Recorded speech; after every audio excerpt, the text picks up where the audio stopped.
बिस्मिल्लाहिर्रहमानिर्रहीम। मैं हूं डॉक्टर कमर अब्बास। आप देख रहे हैं मेरा YouTube channel doctors veterinary clinic. जो दोस्त मेरे चैनल पे न्यू हैं उनसे रिक्वेस्ट है कि चैनल को सब्सक्राइब करें, लाइक और शेयर करें। आज मैं आपके सामने जानवर में मैं साड़ू का एक केस डिस्कस करूँगा। इसमें जानवर का हवाना बहुत ज़्यादा सूजा हुआ है और इसके एक थन से पानी की तरह का पीले रंग का दूध निकल रहा है। बहुत ज़्यादा स्वेलिंग होने की वजह से जानवर जो है रेस्टलेस है। तो मैं स्टेटस डायग्नोज करने के बाद हमने इसके ट्रीटमेंट के लिए 2 प्रोंग अप्रोच इस्तेमाल की। उसमें हमने इसको इंट्रामेमरी इन्फ्यूजन भी दिया और इसको इंजेक्शन भी दिए। इंट्रामेमरी इन्फ्यूजन के लिए आप तो ये देख रहे हैं कि फील्ड में इंट्रामेमरी इन्फ्यूजन कैसे तैयार करते हैं कि इसमें आप पेनिसिलिन और इम्यूनोग्लाइकोसाइड में से 2 एंटीबायोटिक को मिक्स करते हैं। मिक्स करने के बाद डिस्पोजेबल सिरिंज की मदद से उसकी नीडल को आप उतार के जानवर में चढ़ा देते हैं। इसका चढ़ाने का तरीका है कि सबसे पहले आपने थन को आयोडीन के सोल्यूशन से अच्छी तरह साफ़ करना है। अच्छी तरह साफ़ करने के बाद सिरिंज की मदद से बड़े ही बेहतरीन तरीके से आपने इसको इन्फ्यूज़ कर देना है। और हर बार कोशिश करें कि आपने डिस्पोजेबल जो है इसमें जो सिरिंज है वो इस्तेमाल करें।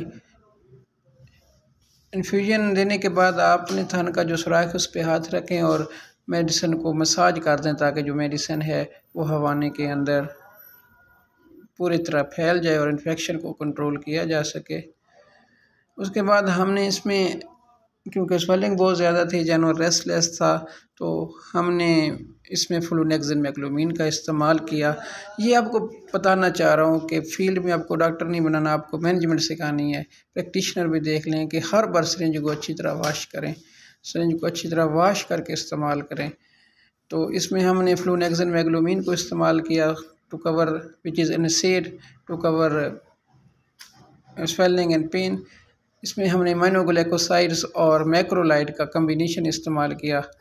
और ये इसके बाद हम कोशिश करेंगे मेस्टेटिस का जो ट्रीटमेंट है वो 3 दिन करें। इंजेक्शन को बड़े ही एहतियात से जानवर को अच्छी तरह काबू करके लगाएं। ये भी आपके सीखने की चीज़ें हैं।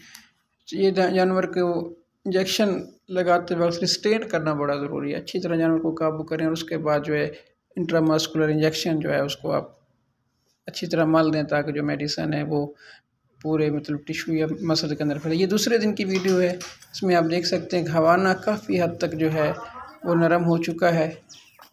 पहले बहुत ज़्यादा हार्ड था, ये नरम है, बेहतरी की तरफ जा रहा है। बिल्कुल हवाना नरम हो चुका है, काफ़ी बेहतरी है। और आप देख सकते हैं कि जिसमें कल बिल्कुल ही येलो कलर का पानी था, आज उसमें बेहतरीन ज़बरदस्त किस्म का काफ़ी हद तक जो है वो मिल्क आ रहा है। जानवर की हालत काफ़ी बेहतर है। आपको ये बताने का मकसद है कि जानवर चाहे बेहतर भी हो जाए फिर भी आपने इसको ट्रीटमेंट 3 दिन जारी रखना है। और कोशिश करें कि 3 दिन अगर आपको एंटीबायोटिक रिस्पॉन्स दे रही है तो एंटीबायोटिक को चेंज ना करें। तो ये दूसरे दिन का ट्रीटमेंट है और इंशाल्लाह हम इसके ट्रीटमेंट को 3 से 5 दिन हम कंटिन्यू रखेंगे और जानवर अल्लाह के फजल से काफ़ी बेहतर हो जाएगा, 100% बेहतर हो जाएगा इंशाल्लाह। तो बताने का मकसद है कि आपने ट्रीटमेंट को 3 दिन कंटिन्यू रखें, जानवर की प्रॉपर डिपिंग सफाई सुथराई का ख्याल रखें।